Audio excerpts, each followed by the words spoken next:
नमस्कार दोस्तों, स्वागत है आपका अपने YouTube channel ex serviceman success Mantra. आपके बहुत सारे प्यार का आभारी हूं मैं, जो आपने पिछले वीडियोस को लेकर दिए अच्छे कमेंट्स किए और आपने उसको सराहा। और जैसा कि मैंने आपको प्रॉमिस किया था, मैं एक नए वीडियो के साथ आज उपस्थित हूं और उम्मीद है आपको सर्विस से आगे बाहर जाकर काफ़ी फ़ायदा होगा इस वीडियो को लेकर। तो आगे बढ़ते हैं आज के वीडियो के लिए। उसके पहले अगर आप इस चैनल पर नए हैं तो इसको ज़रूर लाइक कर लें, इस चैनल को सब्सक्राइब कर लें ताकि टाइम टू टाइम जो भी वीडियो आए उसका अपडेट आपको मिलता रहे। और अगर पहले की वीडियोस आपने मिस कर दी हैं तो उन वीडियोस का लिंक जो है वो डिस्क्रिप्शन बॉक्स में है, वहाँ से जाके आप देख सकते हैं, जो कि रिटायरमेंट बेनिफिट्स या बैंकिंग का एग्ज़ाम कैसे क्रैक करें। रिटायरमेंट बेनिफिट्स में भी वेरियस टाइप के बेनिफिट, चाहे वो सर्विस पेंशन हो, डिसेबिलिटी पेंशन हो, ग्रेच्युटी हो, कम्यूटेशन हो, उसके बारे में सारी जानकारी दी गई है। तो उसके ऊपर हम ज़्यादा बात ना करते हुए आइए स्टार्ट करते हैं आज के वीडियो के। तो आज का जो हमारा वीडियो रहेगा वो basically golden rules for success for specially SSC CGL exam. अब ये क्या है, क्यों है, कैसे है, क्या पैटर्न है, वो सारी चीज़ आप डिस्कस करेंगे हम आज का वीडियो में। और फाइनली लास्ट में, वीडियो के लास्ट में, हम जो गोल्डन रूल्स की बात करेंगे कि किन रूल्स को फॉलो करके आप इस एग्ज़ाम को आराम से क्रैक कर सकते हैं। तो आइए स्टार्ट करते हैं आज का topic, how to crack SSC CGL exam. तो दोस्तों, सबसे पहले किसी भी टॉपिक पे घुसने से पहले उसके बारे में हमें डिटेल्स पता होना चाहिए। तो सबसे पहले जानते हैं एसएससी है क्या। एसएससी का जो पूरा फॉर्म यानी कि स्टाफ सिलेक्शन कमीशन, ये एक एजेंसी है जो यूपीएससी के बाद most reputed government job offer करती है आपको। यानी कि यूपीएससी तो नंबर 1 है ही, जहाँ से आईएएस पीसीएस निकलते हैं, बट उसके बाद जो रेपुटेड जॉब्स प्रोवाइड कराए जाते हैं वो कराया जाता है एसएससी के थ्रू। और ये एसएससी ये बेसिकली ग्रुप बी और ग्रुप सी के लिए जितनी पोस्ट हैं सेंट्रल गवर्नमेंट में, उसको फुलफिल करने का काम करती हैं। एसएससी के exam through out the year चलते रहते हैं, वेरियस एग्ज़ाम ये कंडक्ट करती है। जैसे अगर बात करें एसएससी का सीजीएल यानी कि combined graduate level exam, SSC का सीएचएसएल यानी कि combined higher secondary level exam, SSC का सीपीयू जिसके थ्रू दिल्ली पुलिस वगैरह में वैकेंसी आती है, और एसएससी एमटीएस, इसके अलावा भी स्टेनोग्राफर, बहुत सारे के एग्ज़ाम्स है जो ये पूरे एक साल के कैलेंडर में अपना लेके आती हैं, एग्ज़ाम कंडक्ट कराते हैं और उन सीटों को, वैकेंट सीटों को फिल करते हैं। इन सारे एग्ज़ाम जो ऊपर मैंने गिना है उसमें से एसएससी सीजीएल जो है वो सबसे ही डिज़ायर्ड एंड रिस्पेक्टेड पोस्ट के लिए एग्ज़ाम कंडक्ट कराया जाता है। इसके थ्रू जो लोगों की डिज़ायर है कि एसएससी सीजीएल के एग्ज़ाम में हम क्वालिफाई करें, क्योंकि यहाँ पे जो पोस्ट हैं वो काफ़ी रिस्पेक्टेड हैं, आगे आपको पता चलेगा। तो आइए हम बात करेंगे उसी के ऊपर, लेकिन अभी जाने कुछ और बात। जैसे यहाँ पे जो मैक्सिमम एज लिमिट इसकी है सीजीएल के लिए स्पेशली बात कर रहा हूँ, वो 30 साल है और मैक्सिमम पोस्टों के लिए। और इसमें एक्स सर्विसमैन की बात की जाए तो वहाँ आपको 3 साल का एग्जाम्पशन मिलता है एज में, और ये एज में एग्जाम्पशन होता है वो आपका after deducting your total service, यानी कि जितना सर्विस आप फौज में करके बाहर निकले हैं उसको माइनस करने के बाद। फॉर एग्जांपल अगर मान लेते हैं आप 38 साल की उम्र में नौकरी छोड़ के जा रहे हैं और आपने 20 साल नौकरी की है, तो आपकी जो एज मानी जाएगी वो 18 साल मानी जाएगी इस एज को डिडक्ट करके। और 18 साल की एज है और मान लीजिए किसी पोस्ट के लिए 28 साल मैक्सिमम एज है, तो आप 10 साल ऐसे भर सकते हैं। और 3 साल का एज रिलैक्सेशन है, यानी कि आप 31 साल की उम्र यहाँ से माइनस करने के बाद भर सकते हैं। और टोटल में जितनी इसकी अपर एज लिमिट, सपोज उस पोस्ट के लिए अपर एज लिमिट 49 है और आपकी उम्र 40 है, तो आप 9 साल भर सकते हैं, इसको ऐसे समझ लीजिए। यहाँ पर एक चीज़ और है कि एक सर्विसमैन के लिए कोई एग्जामिनेशन फ़ी एसएससी की तरफ से नहीं रखा गया है। तो ये सारी क्राइटेरियाज हैं जो आपको जानना चाहिए। अब बात करते हैं कि एसएससी इसमें यानी कि सीजीएल में पोस्ट क्या क्या ऑफर करती है। तो बात करें तो एसएससी जो है सीजीएल में ग्रुप सी से लेके ग्रुप बी गजेटेड तक के पोस्ट ऑफर करती है। फॉर एग्जांपल आपके सामने है assistant audit officer, assistant accounts officer, जैसे ये दोनों पोस्ट ग्रुप बी गजेटेड में आते हैं और ग्रेड पे 4800 में आते हैं। इसके बाद बात करेंगे तो असिस्टेंट सेक्शन ऑफिसर हैं, चाहे वो आईबी में हो, सेंट्रल सेक्रेटेरिएट में हो, और भी बहुत सारी मिनिस्ट्री वगैरह में होते हैं वो ग्रुप बी में आते हैं 4600 के ग्रेड पे में। असिस्टेंट जो है मिनिस्ट्रीज वगैरह में वो ग्रुप बी में आते हैं, गजटेड नहीं है, 4600 की ग्रेड पे में। इंस्पेक्टर जो है एक्साइज वगैरह, एग्जामिनर्स वगैरह में बहुत सारे डिपार्टमेंट हैं उसमें जाते हैं जो ग्रुप बी में आपके 4600 ग्रेड पे में है। सबसे ज़्यादा जो post ex service man like करते हैं वो है इंस्पेक्टर इनकम टैक्स, यानी इनकम टैक्स इंस्पेक्टर जो ग्रुप सी का है। अब सी की बात करेंगे, नीचे थोड़ा सा मैंने नोट में दिया है क्यों लाइक करते हैं। ये 4600 के ग्रेड पे में है। सब इंस्पेक्टर हैं ग्रुप बी में है 4200 ग्रेड पे में, और ऑडिटर्स वगैरह हैं ग्रुप सी जो कि 2800 की ग्रेड पे में। ये जो एसएससी है सीजीएल में तो लगभग 30 से 33-34 पोस्ट तक ऑफर करती है, अलग अलग नोटिफिकेशन जब आते हैं उसके हिसाब से। और ये ग्रुप सी से ग्रुप बी गजटेड तक जाते हैं। और ग्रेड पे की बात करें तो 24 से लेके यानी 2400 से 4800 तक जाते हैं। अब बात करते हैं एक्स सर्विसमैन के लिए। तो बेसिकली एक्स सर्विसमैन अगर आपके दो तरह से रिलैक्सेशन है, तो एज रिलैक्सेशन है और एक एक्स सर्विसमैन कोटा है। दोनों चीज़ अगर आप एक साथ लें तो लगभग आप ग्रुप सी पोस्ट के लिए एलिजिबल होते हैं, या फिर जो भी कोटा एज पर जो सीटें मेंशन की गई हैं एससीसी के द्वारा, उसमें नोटिफिकेशन में जो मेंशन होगा उसके हिसाब से आपको कोटा मिलता है। अब कोई अगर ग्रुप बी के लिए जाना चाहता है उसमें आपको नोटिफिकेशन में देखना पड़ेगा कि आपको सिर्फ एज रिलैक्सेशन है या एक्स सर्विसमैन का कोटा भी है अलग से। तो अगर कोटा नहीं है तो एज रिलैक्सेशन लेके आप जनरल कैंडिडेट के थ्रू उसमें पार्टिसिपेट कर सकते हैं, और अगर आप उसमें आते हैं तो आपका सिलेक्शन उस बी में हो जाएगा। तो इसीलिए बेसिकली ग्रुप सी जो हमारे लिए नॉर्मल, जो एक्स सर्विसमैन के लिए नॉर्मल पोस्ट के लिए हम भर सकते हैं, उसमें income tax officer most of लोगों की चॉइस होती है, बिकॉज इसका ग्रेड पे 4600 से स्टार्ट होता है, हालांकि ये है ग्रुप सी की पोस्ट। तो आगे बढ़ते हैं कि इसका एग्जामिनेशन पैटर्न क्या होता है। तो इसमें एग्जाम जो होते हैं वो 4 टीयर्स में होते हैं। बेसिकली 3 टीयर हैं। एक टीयर क्या है आगे इस पर डिटेल्स में बात करते हैं। सबसे पहले है टीयर 1। जब आप नोटिफिकेशन के बाद फॉर्म भर देते हैं उस समय आपका किसी पोस्ट के लिए आपसे ऑप्शन नहीं मांगा जाता है, ये ध्यान दीजिए, आप फॉर्म ऐसे भर देते हैं। फिर आपका टीयर 1 एग्जाम होता है जो कि कंप्यूटर बेस्ड होता है, और ये ऑब्जेक्टिव टाइप होते हैं, मल्टीपल क्वेश्चंस रहते हैं आपके पास, मल्टीपल चॉइस वाले।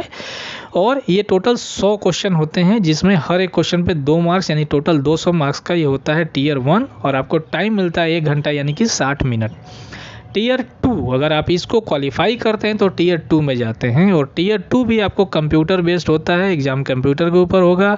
यहाँ भी ऑब्जेक्टिव मल्टीपल चॉइस क्वेश्चन रहेंगे, लेकिन यहाँ पर 2 सेक्शन रहेंगे आपके, 200 मार्क्स के अलग अलग, डिटेल्स में भी चर्चा करेंगे।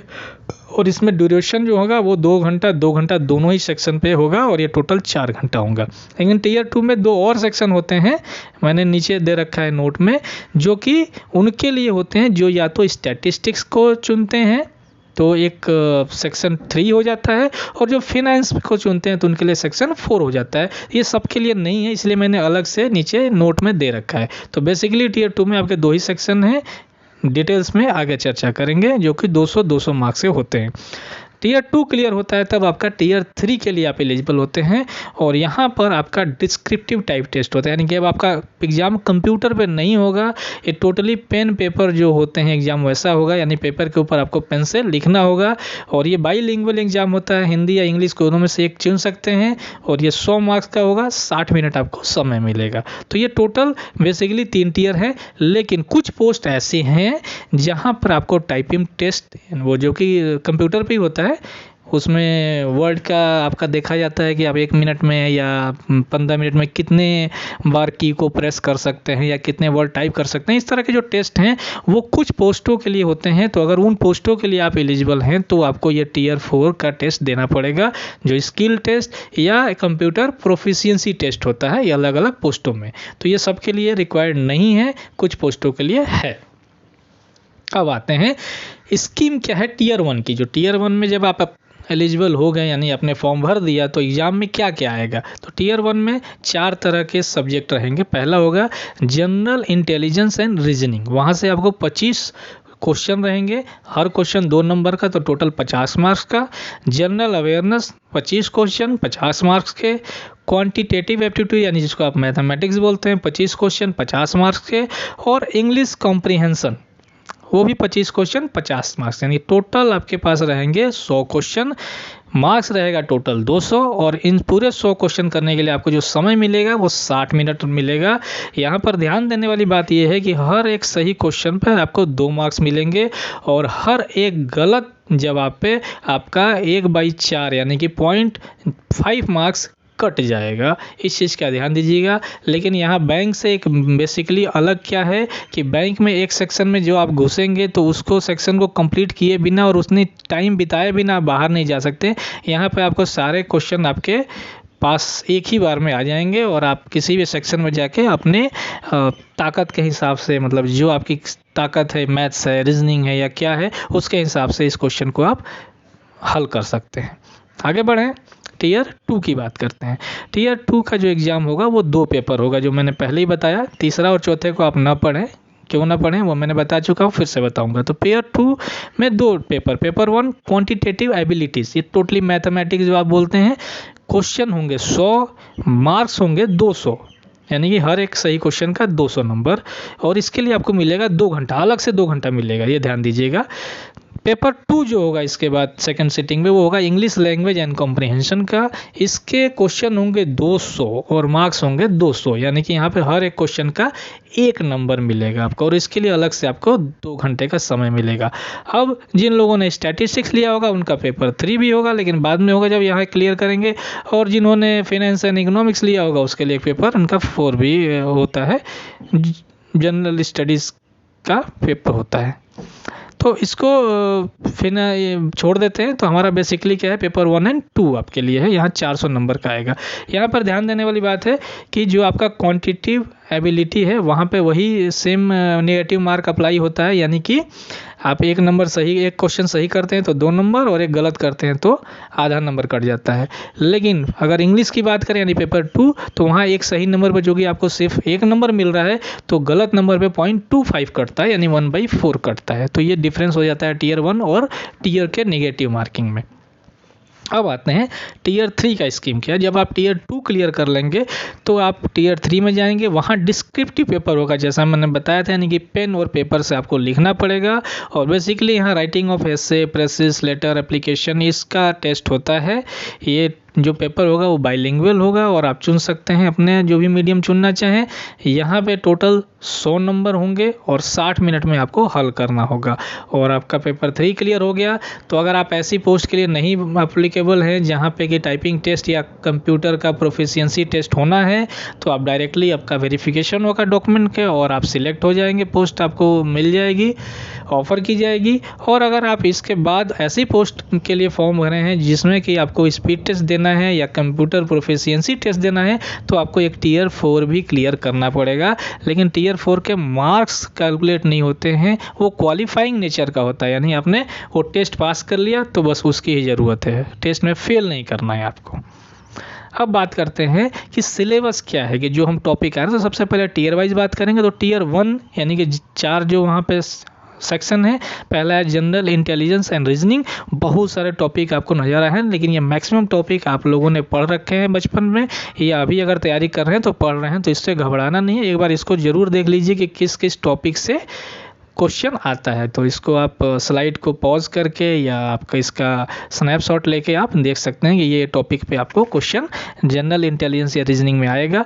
जनरल अवेयरनेस की बात करें तो इसमें लगभग 2 पार्ट में आते हैं क्वेश्चन। एक तो जनरल स्टडीज़ आता है, यानी history, civics, geography, political science के क्वेश्चन रहेंगे।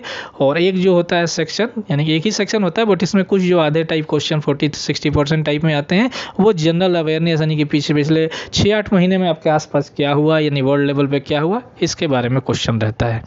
आगे बढ़ें, बात करें क्वांटिटेटिव एप्टीट्यूड। यहाँ भी वही टॉपिक्स हैं जो मैथमेटिक्स आप पढ़ रहे थे, वो ही मैथमेटिक्स से यहाँ पे सवाल आते हैं। और इंग्लिश कॉम्प्रिहेंशन में वहाँ आपको अंडरस्टैंडिंग बेस पे क्वेश्चन पूछे जाते हैं कि आपको जनरल इंग्लिश की समझ है कि नहीं है। जनरल कॉम्प्रिहेंशन या राइटिंग एबिलिटी की टेस्टिंग की जाती है।